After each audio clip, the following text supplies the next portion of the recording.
let's talk about AI agents. Ever since the emergence of generative AI, agents have been the most revolutionary development within this technology. So agents have revolutionized the next evolution of intelligent automation.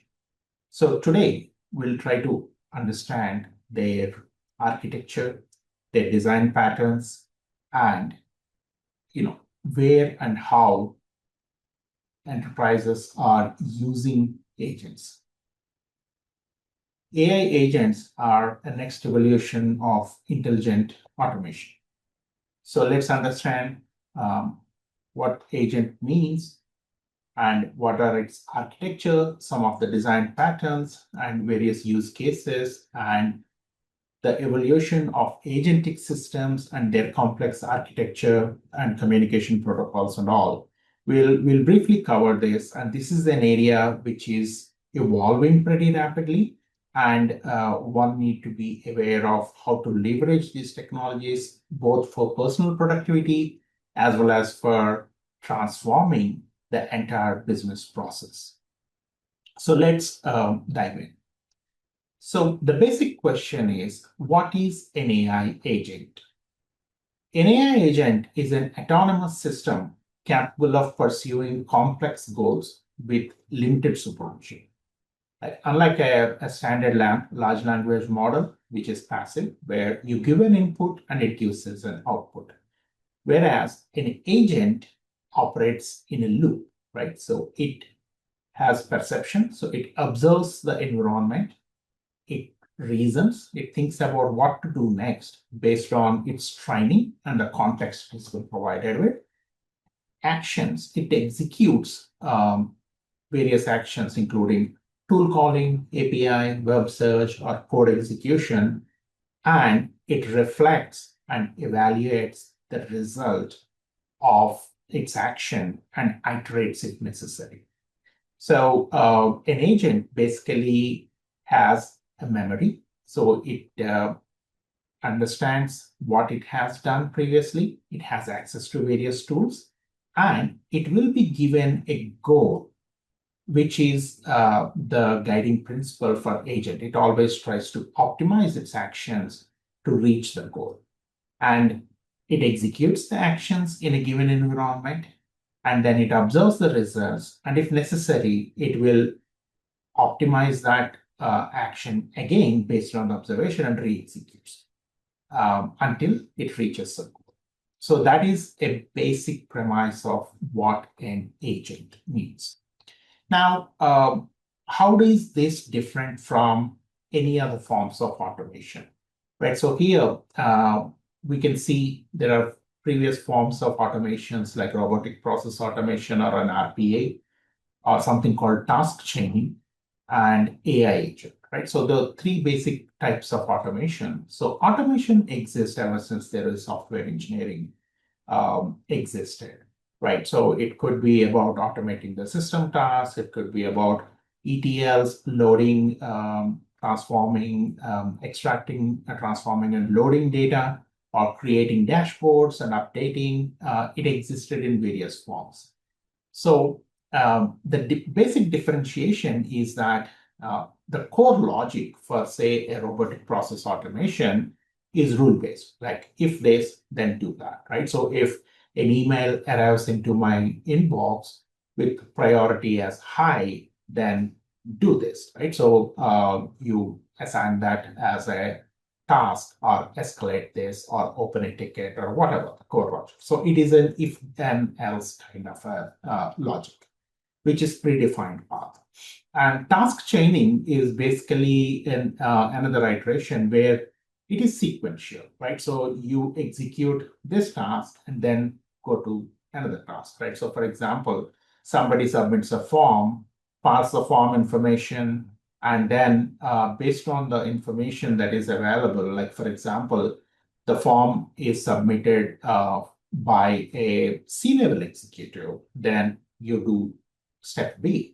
Or if it is submitted by somebody else, then you do something else, right? So the task chaining is sequentially, add and create a recipe and for coming out or for an outcome. Whereas an AI agent, it is not predefined set of actions. An AI agent can reason based on the goal, right? For example, you would say that optimize the an action, right? Optimize this for getting more webinar registrations, or optimize this task for escalating customer compliance, or optimize this for creating more revenue for the company, or optimize this step for code generation, right? So you can create test cases based on the new code branching and all that. So AI agent will be given a goal and it can reason based on the goal, what it needs to accomplish. It will plan for the action. So they may not always be predefined, and AI agent can come up with what it needs to do based on its reasoning capability. Now, in terms of flexibility, RPAs are very rigid. For example, if there is a single component that changes, the entire agent breaks, right? So many a times, companies which process things like purchase orders or invoices or all those kind of traditional RPA use cases, if one item changes in that step, it will break, right? So, and task chaining is modular, somewhat flexible, but it is, again, you have to imagine every possible combination of events, and then you need to have a recipe for that. So otherwise, it will fail as well. Whereas AI agent will adapt on the fly in the runtime based on the context, right? So, and it can handle ambiguity, right? So if it doesn't know, then it tries to perceive and try to reason based on its memory, whereas task chaining doesn't have any memory, right? So again, decision making, automation based on RPA based type of automations, they don't do any decisions outside of the then else conditions, right? So because you have predefined all the conditions, they just follow the branching statements. Task chaining can do a little bit of decision, but again, they are predefined, right? So for example, one example of a task chaining I can give you is that, if the person who's chatting up is a VIP customer, then send them to a VIP queue and then make sure they get a priority in customer support agent's time. Or if they are this, then you send them to a different chain. So both the branches will be decided, just that task chaining will send them based on their status to one way or the other. If it cannot understand, then it will have to fall back to a default case. Whereas AI agent can decide based on its logical path, and then it can use which way to follow for the best achievement of the goal. So the use cases again vary. You don't need AI agent for everywhere. It's like you have a tool which can do multiple things, but it doesn't mean that you should be using that tool for everything, right? So it's a cost, it's the time it takes to perform all those kind of things comes into picture. So best use cases in case of a typical automation is repetitive data entry. Repetitive is one. Task chaining is like ETL pipeline execution or document workflows, like all those kind of things. AI agents are very helpful in coding. They can generate code, they can generate test cases, they can do research based on an event, or they can automate complex business processes. So that's where AI agents are best suited. Now, what are AI agents' core capabilities, right? So the first thing is autonomy, right? So AI agent can operate without a human intervention. Can, right? So this is the keyword that you will have to remember. Human in the loop is something that one should be very aware, especially in certain areas where they are high risk, right? So, however, AI agents are deployed in an area where they can be left to execute autonomously, right? So that is the one of its biggest advantage for adoption. And decision making happens on the fly. It is like in context decision making, right? So you don't have to wait for somebody to tell it what to do. It can make the decision within that particular period, context, and it can get creative to overcome obstacles, right? So because it is given an objective, it is not like, oh, you run, if you encounter an error, it gracefully fails. That is what an automation looks like. Whereas an agent will try to see like, oh, if I can achieve this because my first try failed, in the second try, I want to change it and try it in a different way, right? So that is where agents excel. Agents also can interface with external systems via APIs. We call it tool calling, enabling them a multitude of things like browsing the web, crawling the various documents, or query the databases, send emails, or whatnot. You can do multiple you can provide it multiple capabilities, and we'll talk about this a little bit about the MCP and A2A communication protocols, how they are evolving. But tool calling, calling another agent, and querying the databases and all these complex use cases, it can perform on the fly. Agent can decide what to do well or what to call well. It has memory, both long and short-term memory, allows agent to remember context across interactions, right? So first time we did this, if the same thing is coming again, what should I do next, right? So, and it can learn from its past actions, and it will try to improve its efficiency to achieve the goal that it was given. Also, another factor is agents can be assigned a role as well, a persona and a role. And that becomes more important when you are creating a multi-agent or agentic system. For example, there will be an orchestrator agent, a manager agent, a gatekeeper, or what we call somebody who will have to monitor and take decisions or stop something from happening if it need to intervene. Those kind of things, roles can be assigned to various agents as well, right? And this could be business driven, like some agent could be a customer service agent, another agent could be a sales development rep, one agent could be a marketing advertising consultant, various roles, and each of the agent will have its own capabilities, right? So we will talk about that on how multi-agentic systems are revolutionizing the enterprise capabilities, enterprise business models, and playbooks as we speak. Now, there are certain patterns that most of the agents rely on. One is react, right? So the reason and act. So this is a foundation for most of the modern agents.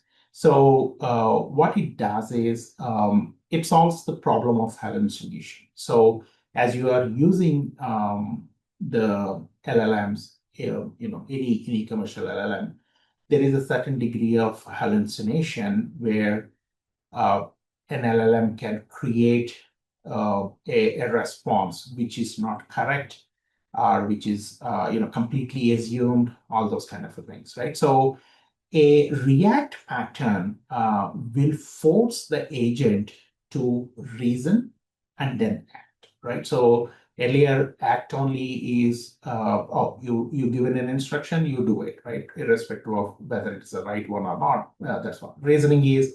It can only reason, but it cannot act, right? So the react pattern, an agent thoughts what to do, why it is being asked to do. So, for example, if you say an agent is being created and you will give it a task, I need to find whether in, say, Tokyo or some other city. Don't ask. And within that, I need to find weather in Tokyo, right? So agent can think about what it needs to do, right? And an action is it generates a specific command to call a tool. For example, it has an API access. So call weather API with a parameter of Tokyo. So then it will receive the raw data and it observes the raw data and it parses it, synthesizes that data, and then provides an answer to the user, right? So for example, can you find the latest price of XYZ across multiple shopping platforms? And if you provide it the tools to query those shopping platforms, it can provide you with the kind of answers that you're looking for. So they become smart, they think, they reason, and then they act. And tool use and planning, it's like extending the brain of an LLM, right? So LLMs, if you think of it, they rely on their training data, which is called context. So in the early days of ChatGPT, OpenAI made pretty a big disclaimer that it has trained ChatGPT only up to a certain year. So if you ask OpenAI about ChatGPT about the most latest happening, it cannot. It cannot understand because it simply doesn't have the information about that event, right? So that brain is now extended. What happened is OpenAI, that brain is now extended. Now what happened is OpenAI and others, they started adding additional capability into the LLMs. First one is function calling. So if LLM doesn't have context or if when it is instructed, it can actually call an external program, an external function, could be an API or something. And it can also plan before acting. Like for example, they have different ways of planning, chain of thought, tree of thought, reasoning. So they can come up with a multi-step plan. Okay, if I need to find the price of something, then what I need to do. If I need to find the weather of something, what I need to do. If I need to, book a flight, what I should do, right? So all this planning capability was introduced into the LLMs and self-correction, right? So if a tool fails because there is an API error or there is a rate limit or whatever it is, agent can read the error message and it say, oh, it's a rate limit, maybe like wait for some time and retry. Or if it is saying that, no, this is an incorrect parameter, then it tries to fix the parameter, right? So it automatically tries to correct based on the error or the outcome of whatever action that is tried. So these are the capabilities that were added as part of the LLMs, which enabled agents and agentic frameworks to evolve further, right? So from that capabilities, now multi-agent systems are becoming more and more prevalent, right? So because if you are in a enterprise environment, complex problems often require multiple team of specialists need to collaborate rather than one generalist. And this happens like, for example, if you are in an enterprise and if you are trying to procure something, you will have to go through various departments, various specialists. There could be procurement, there could be legal, there is information security if it is software related, and all such things need to happen. And each one of that has their own set of things, right? So legal need to check for certain things, procurement, buyers need to negotiate on the price, and so on and so forth, right? So these systems are complex, so they are called multi-agent systems. So if you create, like, for each of those functions in your company, you create an agent and you put all of them to work together, that is your multi-agent system, right? So, and again, as I mentioned earlier, multi-agent systems also have roles. You can assign them a researcher, a writer, an editor, or a procurement buyer, an infosec specialist, whatever the role, whatever the business specific role or a technical role you can assign, right? So then they can be trained on that specific roles, their persona, their context, their rules will be quite different. An orchestrator is something who's a manager agent. which delegates these tasks and reviews the outputs of each of the function, right? So this one is the one which pulls everything together and calls each agent and coordinates those kind of things. And collaboration is one where agents can converse with each other, right? So earlier there were like only a couple of patterns where you can do hierarchical agent, like you'll have one master agent and it will call all sub agents, or horizontal where equal agents can pass information between that. Now, even more and more complex patterns are emerging. There could be swarm, there could be autonomous agents that just collaborate rather than control. All these kind of things are emerging. So this is something, a very interesting field to watch out in the coming year or two. So from agents, the agentic system, the multi-agent system, as we talked about. So agentic system is nothing but a robust, platform, which will have multiple agents. And it is a complex software engineering problem at this moment, though a lot of agents are now can be created using no-code platforms, as we see later in this module. However, it still requires complex engineering, right? So, and most of the agentic systems will have the common elements, which is an orchestrator, where it is a manager which controls the flow of all the actions. As I said, hierarchical, horizontal, and those kind of things. It will have a vector memory, a database for doing RAG, which is retrieval augmented generation type of retrieving the right context, right information for LLM to use as context or documents, or it will have memory from the past user experiences, conversation states, user profiles, and whatnot can be stored in those memory, right? And that will serve as the memory for the agentic system. Guardrails is an area where there are safety layers to prevent an agent from taking harmful actions or leaking of the data, right? So an agent output need to be checked. So guardrails are very essential in terms of preventing any untoward things happening, right? So, and there are several guardrail models that are coming that are available with various LLM providers. However, most of the enterprises need to be even more secure or more advanced guardrail models. So this is where the safety, the ethics, and the information security, like how do you prevent inadvertent leaking of data. And we have seen some of these examples of some agents' actions, damaging brand reputations to causing outages on some cloud platforms and all those kind of things, right? So guardrails is a check, a last check before anything can happen. So that is a very important area that is emerging. And now another area is cyber threats using agents that we'll discuss later. That is also something, how do you prevent that? So all of these are very important.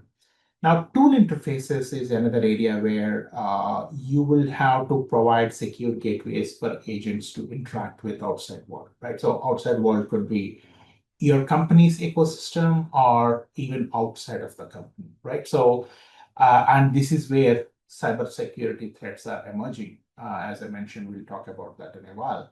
But the tool interface is something that one will have to secure so that it can say interface with other systems, other whether within the company or outside, need to happen.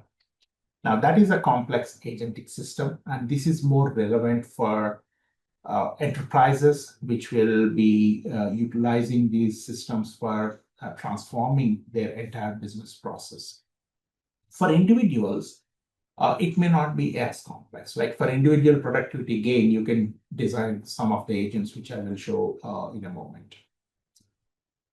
So as I referenced earlier, multiple agents require a way to communicate, right? So As I said, tool calling and API calling and those kind of things are already existed. There are two major components that have emerged in the recent days. So one is MCP, Model Context Protocol. So and the second is agent to agent. So both of them have a different level of usage, or they have different uses. So an MCP, a Model Context Protocol, is like a USB for AI. Now, if you understand this reference in your computer, a USB port is universal port. You can plug in anything from a thumb drive to a camera to mic, whatever. It will identify and it will connect you to the right the systems within the computer. So all the input and output is coming via one universal port, right? So similarly, an MCP is a universal port for every type of call, and an MCP will allow one agent to communicate between different systems. Like, for example, if you have documents over Google Drive, or you have another system which has, your chat transcripts or somewhere else you have. So an MCP server is one which you attach to an agent. An agent will, use these routines. Like, okay, I need to, browse the Google Drive and find the document versus, oh, I need to go and search for this, or I need to call an external search agent, all these kind of things.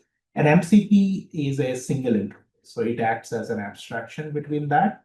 And that is how one agent can have multiple MCP servers, and each MCP server will have multiple functions that you need to code within that, and they can be attached to agents.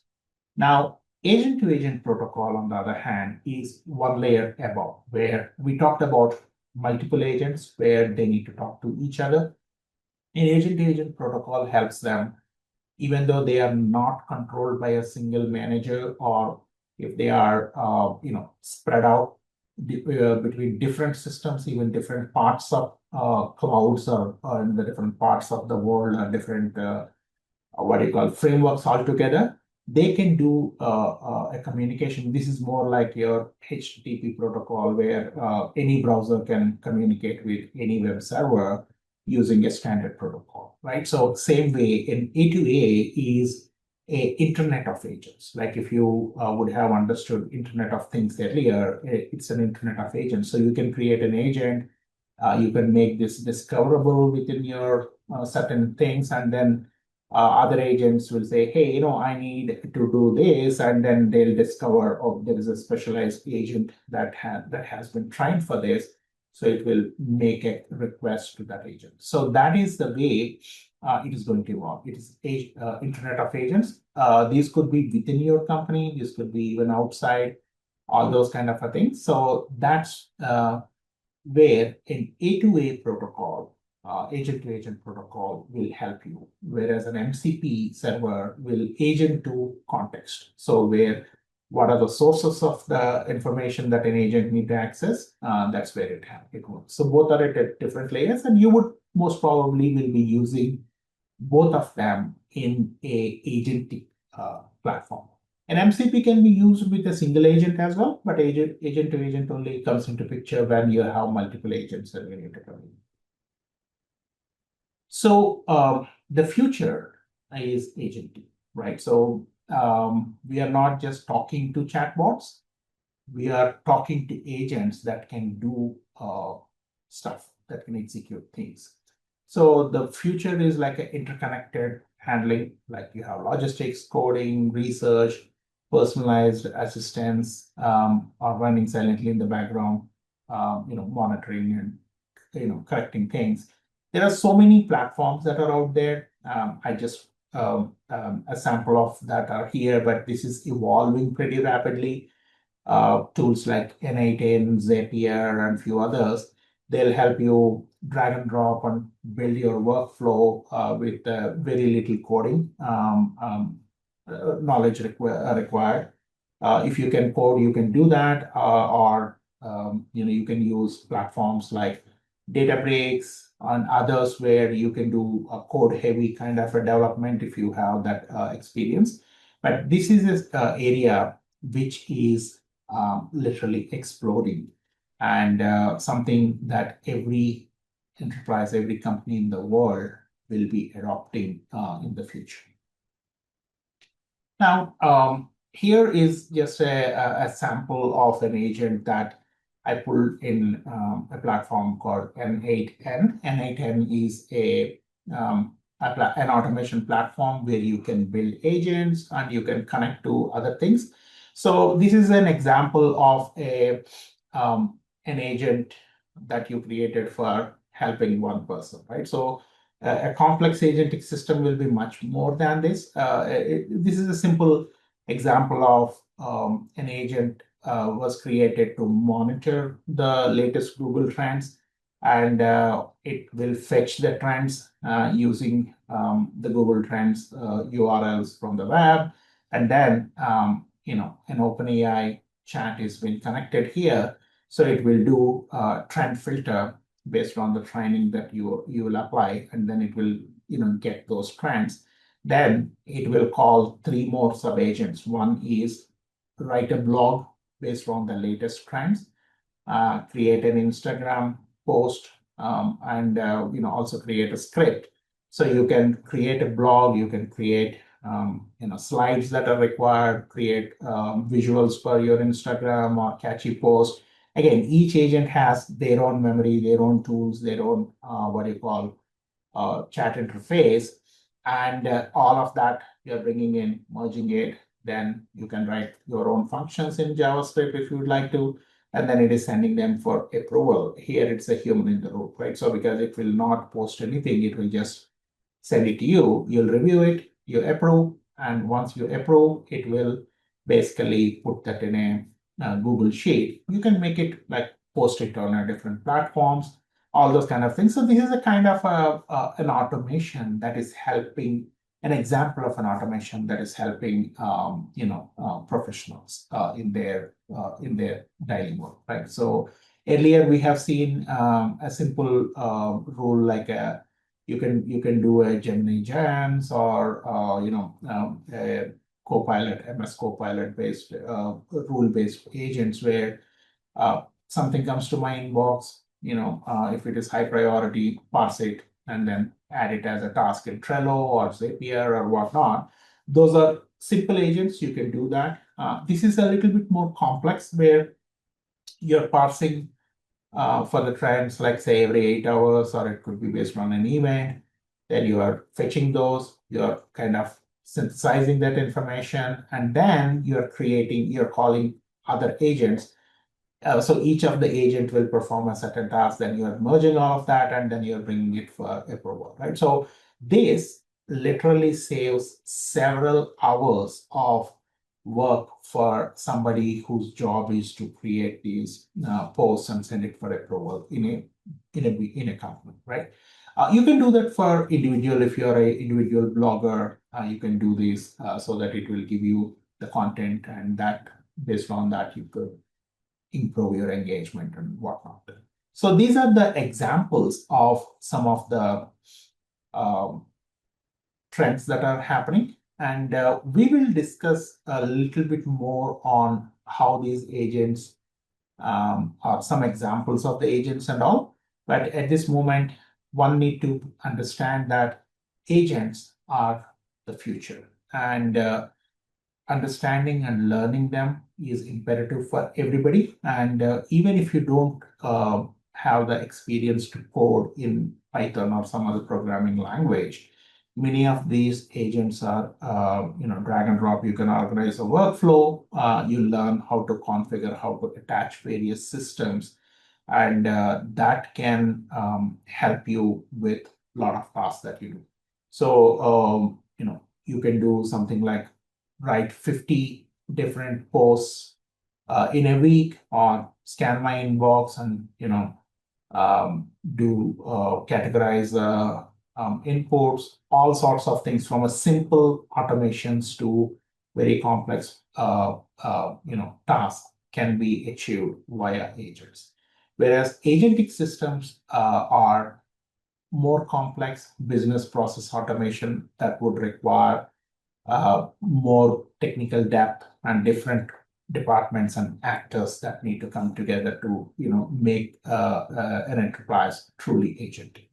So by 2027, almost 80% of the companies are expected to adopt agentic frameworks in one way or the other, which will drive productivity for those companies. So this is about agents and its framework, its architecture, and what are the design patterns. We'll see some examples shortly.